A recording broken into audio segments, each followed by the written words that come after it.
Okay, at this time, I'm going to ask the rest of the council members to please come up here and join your compadres over here.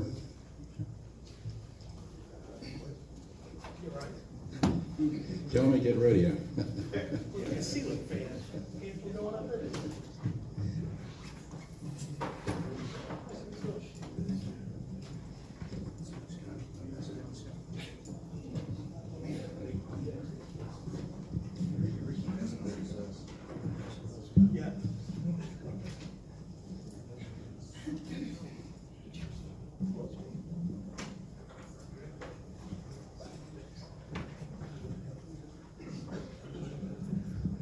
Okay, let me just give some instructions here to the panel. Because we have so many of you guys up here, your answers are going to be limited to 1 minute. So keep an eye on our timekeeper here, okay? No pressure, but you only have 1 minute, okay? All right, who's got a question here? Let me.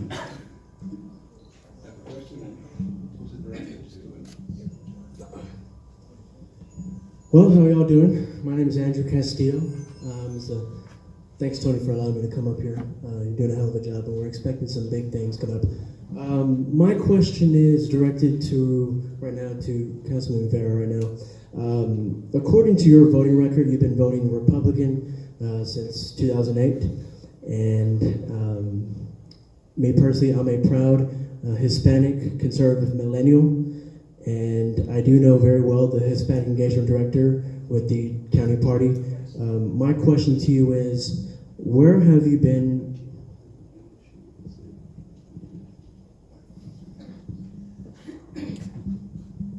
Well, I'll just ask one quick. Where have you been with the county party? You're nowhere to be found. I do want to ask, you're Hispanic conservative. And just the same as me, I do want to know, where have you been? I've been in Garland, Texas. According to party, I don't. I vote for who I want to. I don't take parties. I go for the individual, who it is. And in District 6, we don't take affiliation with Republican or Democrat. It's for the community and for the city of Garland. Okay? Thank you. Okay, one more time, please. Keep your questions to issues dealing with the city and the council's responsibilities. Okay? I'm ready here. For candidates for 3 and 6, I'd like to know, what would you consider your weakness as a council member or candidate? And if elected, how do you plan to address that?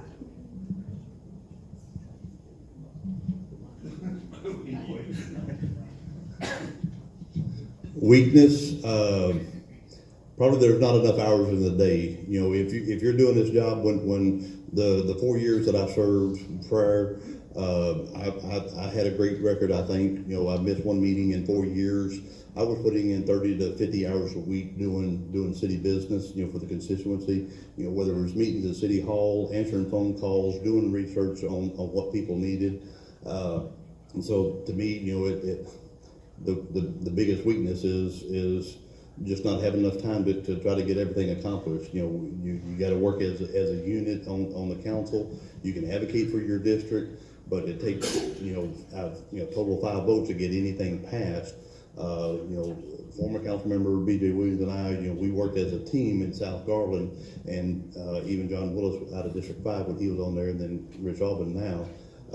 But trying to get more things put in South Garland. You know, when I first got on the council, we had $10 million in the annual street fund, and ended up at $25 million. So it's collectively working to get positive things for South. Okay, any more questions over here? That's fine. Questions? Oh, both of them. Sorry. Go ahead. Okay. Yeah. Real quick. My goodness, if you ask my wife, that would be a long list. But really, I think it's really maintaining focus and staying active with being able to deal with solutions and provide options. I mean, really, when it comes down to it, being a councilman is pretty simple. You need to listen, you need to serve, and you need to help manage budgets and manage the city at a strategic level. There's a lot more to that, but I really think that listening, I can always improve. But I think just staying with high level of energy and keeping focused on what we want to do for the citizens and for those folks throughout the city. That's really what it's all about, and that's what I try to do every day. I certainly can do it better, and that's hopefully I'll continue to learn and continue to get better. Thank you. Next question. What do you mean?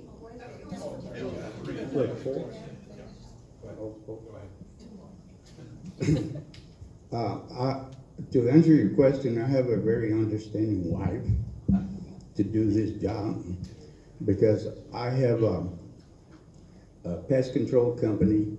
I have a hairstyling salon. I'm a deputy sheriff with Dallas County, which now I'm transferring to Collin County.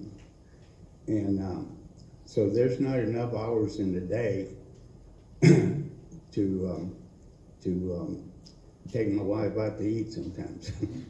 And but I make time. I make time for the citizens of District 6, and I care about them, and they know that. I've been there for them for 20, 30 years. And I've been in boards and commissions, and I've done everything I can. And my weakness is that I don't have enough time, enough hours in the day to do other things. That's my weakness. So my weakness would be relative lack of inexperience. I am a real estate agent. I have a banking background, but I have a heart. I pour my heart into everything that I do. I care about the community. I care about our kids. And whatever I don't know, I will learn. Whatever I have to stay up and read, I will stay up and read. That's my dedication. I want to be here for the city. I want to be here for our residents. And I want to prove that I have the heart for District 6. Okay, now, next question. There we go. I'm Natalie Beach. This is for Mr. LeMay. Code enforcement. On a scale of 1 to 10, my vote is -1. What will you do as a new mayor to give the code enforcement department a new facelift? Well, one thing I've learned in 6 years of being on the council is you get two opinions of code enforcement: people who want a lot more of it and people who want a lot less of it. And I think over time, I think that our code enforcement, I don't know if you're for or against. I can't tell from your question if you're wanting more or less, but I can tell you, when I first came on the council and you start getting calls about code, and people tell you code is harassing me. Well, you start investigating those things, and you come to find out sometimes that you don't always get all the story, that they may have a series of code issues that they haven't dealt with. But overall, I would say that our code enforcement division helps us take care of the city. It's not always perceived as equal. It's not always perceived as appreciated. But I can tell you I've been in communities where there is less code enforcement and it is noticeable. So, if you have a direct issue with code on something they have called you about, I would suggest contact your council member, contact me, and we'll look into it. Thank you. Okay, this side of the room over here. Question? Thank you. District 3, District 6, I heard both of you guys, or all four of you guys, talk about citizens. How would you get a citizen involved with their neighborhood? You personally, not as a council person. Thank you. how do you get the neighborhood, part of it is during this process right now, I never looked at being challenged or running for a race and having an opponent as a negative. Going door to door, you start talking with the people and you ask them, what are your concerns? What do you feel is being done right? What do you feel is being done wrong? You engage them at their front door. Don't wait for somebody to call you and have a complaint. Start from day one. If you're interested in running for council, for school board, for state rep, for governor, it's done by, face to face. You knock on that door, you find out what's going on with the people, and then if your answer is not good enough for them, bring them in, suggest that they come in, apply for a board and commission, and work more, directly with the city and the council and their community. There are many opportunities to serve as a citizen in this community. And I think that one of the jobs that I would try to do is to try to inform as many as I can, if they're willing to serve, of those options. There are all sorts of areas where you can volunteer. There's areas where you can learn more about your neighborhoods and the issues they may have. Getting on boards and commissions is one, but there are so many others. And I think many times a citizen doesn't realize that there are those many opportunities. And I think that trying to educate the citizen, try to keep them informed of issues that are going on and concerns of other citizens. And I think also I would try to warn them to stay off next door. That's a recipe for disaster. But really try to stay informed and try to discuss issues with one another. Learn about your neighbor. Learn about what their concerns are. And try to then vocalize that and volunteer, and volunteer.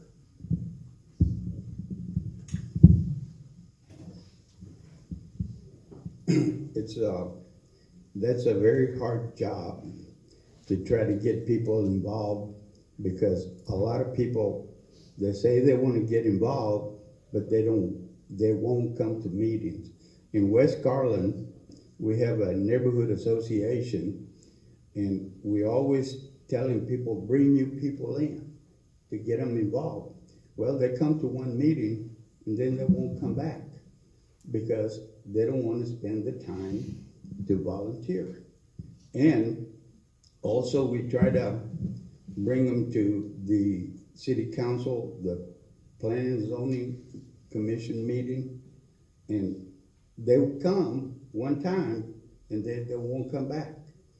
And it's very hard nowadays to get people to volunteer because they don't have the time. And the pay scale is not very good, So, that's one reason. But I'm being facetious here. But I tried to tell people to get involved. I tried to get them in commissions and boards, and they want to do it a couple of times, and then they say, I don't have time. I have to work at night or this and that. And it's very hard. I'm trying very hard to do that, but it's very hard.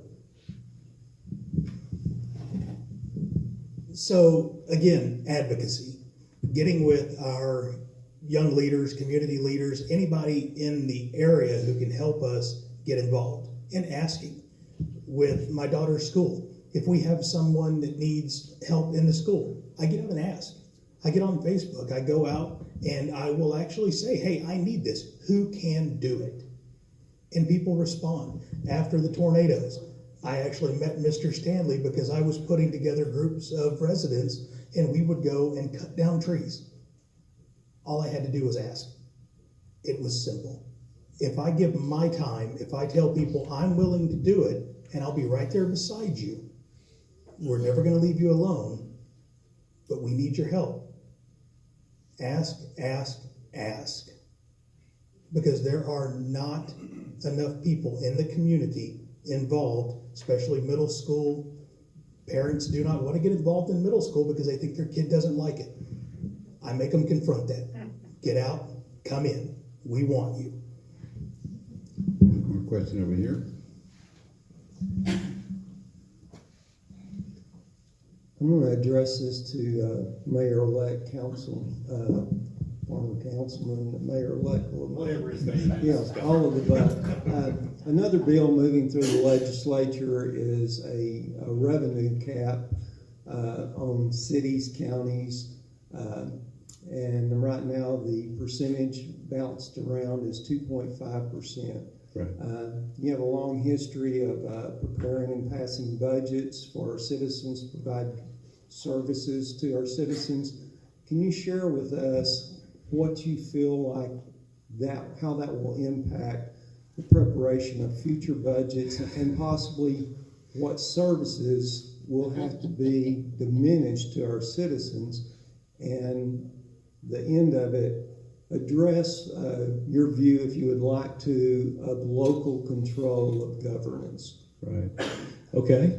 I'm not sure I can cram that into a minute, but actually I was meeting with Mr. Bradford, our city manager. We were having lunch earlier this week. I know he's been down in Austin on a rotating basis following this. What is it going to do to us? What is a 2.5% cap do to us? It's going to hurt. We know that. Right now, the devil is in the details. They seem to be pretty set on the 2.5 number. There's a lot of playing with exemptions, et cetera, going on right now, so we'll just have to wait and see how that comes out. So the conversation I had with Mr. Bradford is starting that process of what is going to happen. What are we going to be able to do? And right now, we're honestly still trying to figure that out. Is it going to affect us on a daily operating basis? Yes. Are we going to still be able to do long-term projects? Yes, but we're going to have to look at different ways of doing it. So I know that we're going to have to figure out how to work with this, because it's going to happen. As far as local control goes, yes.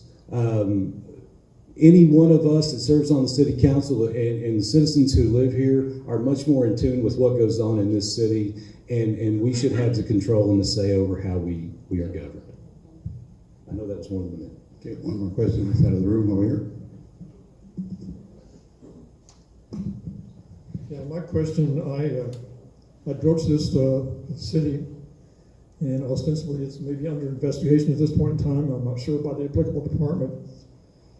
And this comes up related to issue last year with next door, and also related, like the second question that was presented this morning by the lady, water usage, and there was a big issue last summer on water usage on the next door website, and one thing I found just recently, a couple of months ago or so, most all the city, whatever percentage, it has the smart meters with their, for their water usage. Well, that has the same system or a similar system with smart meters in their city. In their city, the citizens have an option where they can plug in a number, and given whatever that number is on a daily basis, that system that they have on their smart meter system will generate an email, or you can look at it online to find your daily usage. So this can give the individual citizens, households, something to do in terms of conservation and to monitor leakage. So in terms of expense and or ease of implementation, my question to the whole city council is, do y'all believe this is something worthwhile for the city to investigate, continue to investigate, and in effect, is it worthwhile to look at?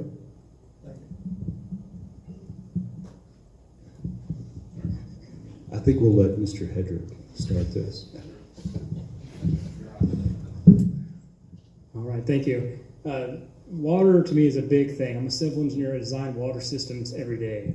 I know in Garland there's over 60,000 water connections, individual connections for meters. So it would be a huge task to go to each individual one and monitor the usage. I know it's similar to some systems. They have it on smart electrical meters that let you monitor your electricity use through the day. It's certainly something we could look at. But as far as looking at your water bill, I know that, and this is something I've used in our homeowner association. I'm president of the homeowner association for Oak Ridge. If we have a water leak, the city of Garland will allow you to have a one-time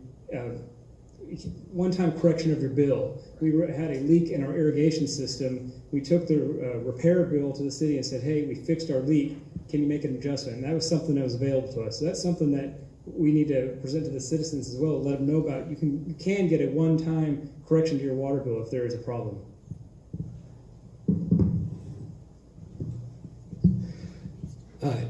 There's been a lot, I've been on the council since 2013. Water comes up continuously because water rates have continuously gone up, and that was discussed earlier. One thing the city is doing right now is a cost of service study for water. It was discussed as far as with the meters. Those the report should be back to the council probably late May, June, so we can look at how our billing, we're looking for equitable billing. I have made a note about your suggestion. I will certainly have to look into it. I will check with our water utilities folks. Does it sound like a good idea? Absolutely. What are the costs and what are the implementation to it? I don't know, but I will certainly find out. Is this for everybody? Okay. I would be interested in like the mayor said, what would be the cost to implement something like that? Because all of the meters in the system have been replaced or upgraded in the last 5 years. So they're relatively new, and so the big factor to me would be what would be the upfront cost. We already established that we already have an issue about water rates and cost of services, but typically most of the current meters are $65 to $85 a piece. What would one of these smart meters cost? I'd be interested in looking at more details, to see what it would be cost to actually implement. Sir? It's an add-on.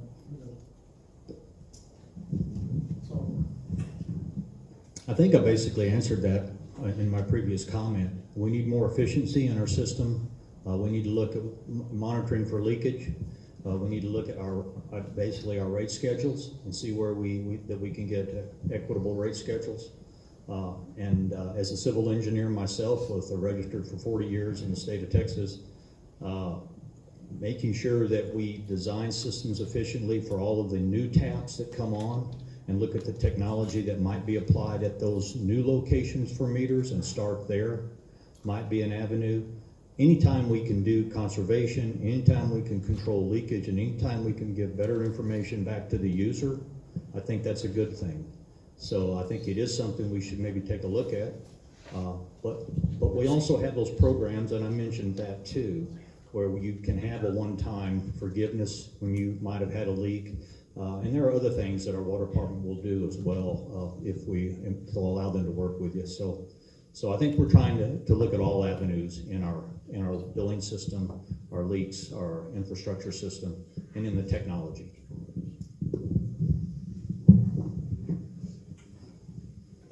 I agree with what the mayor said a while ago, because we've been working on that.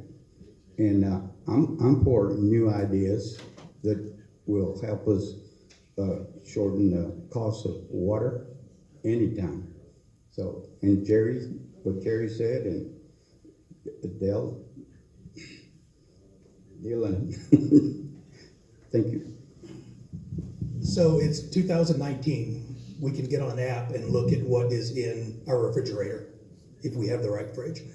If the cost is there and the technology is there and it does not put a burden, great.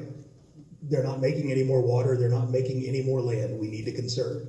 So if we can, and it's cost effective and we can roll it out, sure, it's worth exploring.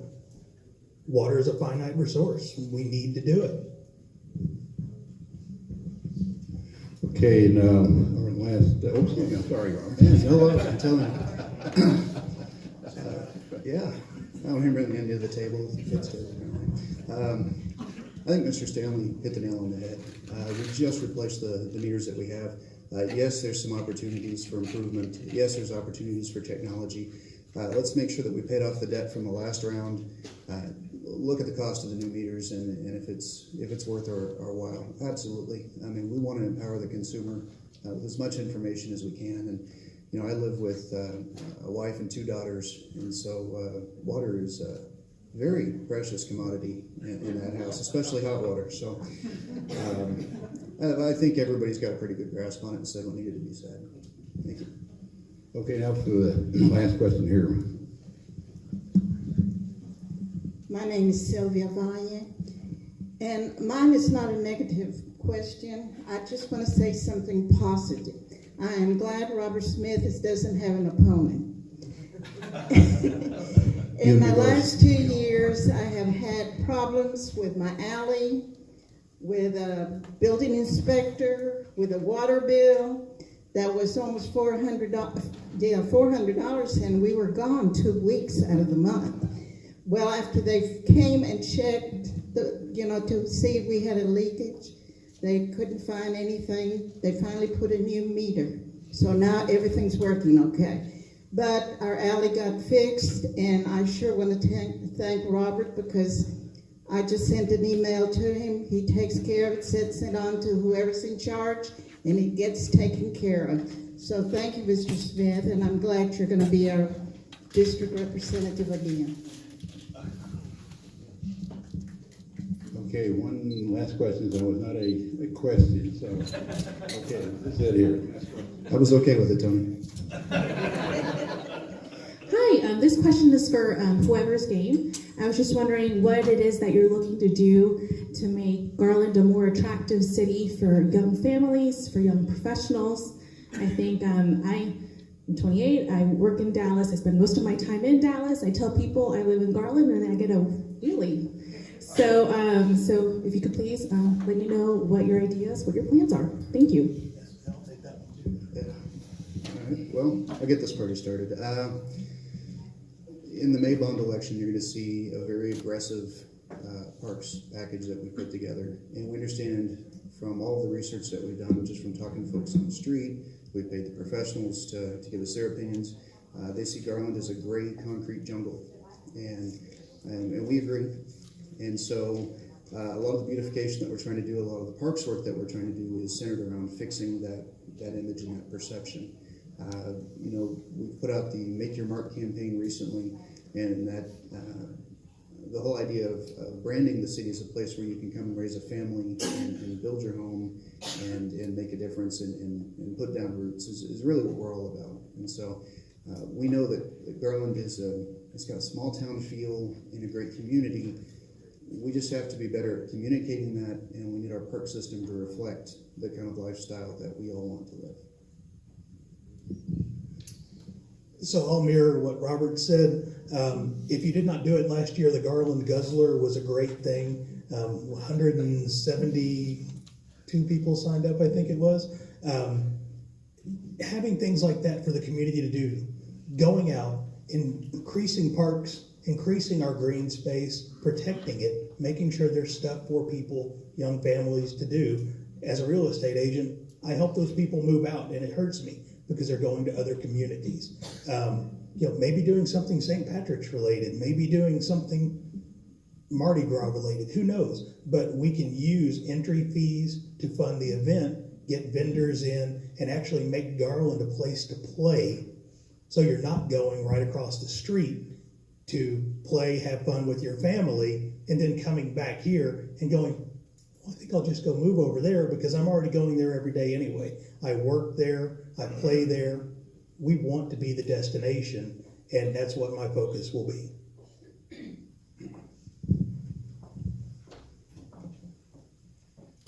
We have been working the council on parks. We want to fix all of the parks. We want to have a dog park. We want to have an animal shelter. And if this bond election goes through, you will see Garland a lot different when we implement on this. Thank you.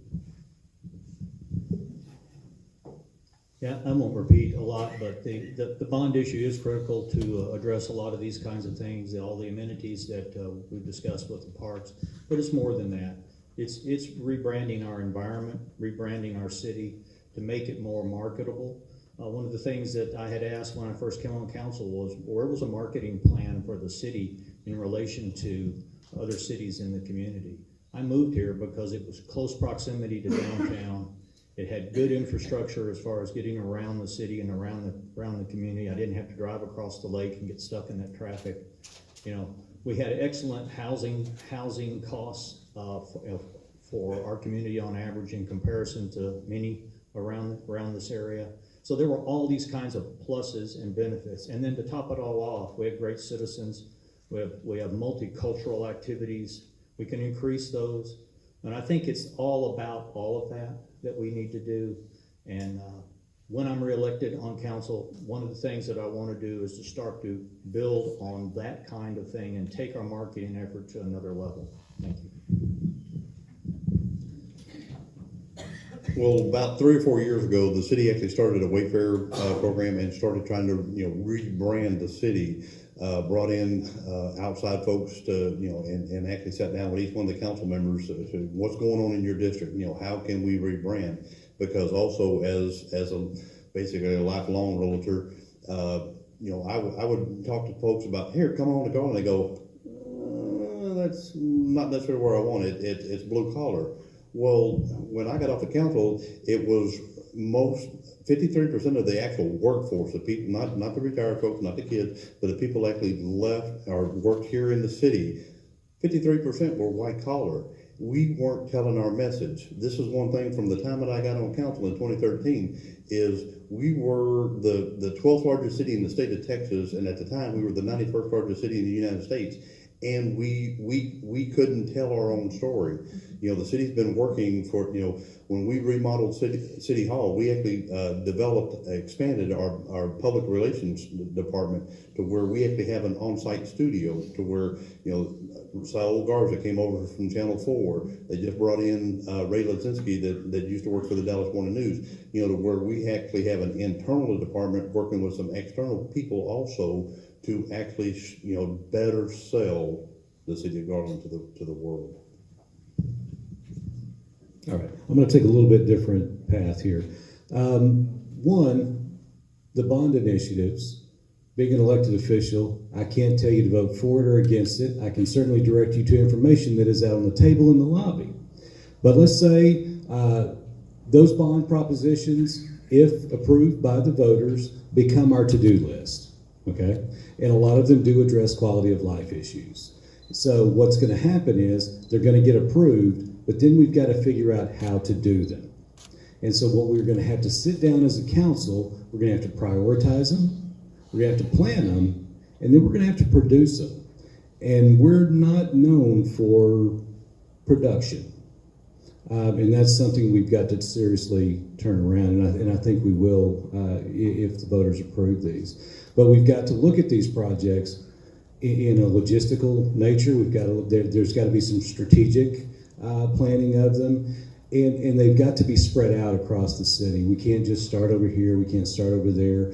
And so we have to address those issues in that way. And as mayor, it will be my job, as daunting as it's going to be, to find the consensus of the priorities, not to direct it, but to find the consensus and then help us move forward.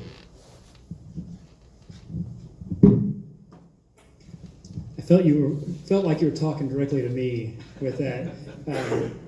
I will be the youngest person on the council by a couple months. I think I got him beat down there by a few months. So, as a millennial myself, I came to Garland. I chose Garland with my wife and my 2 daughters. We chose to be here just because it was low cost of living that drew us initially.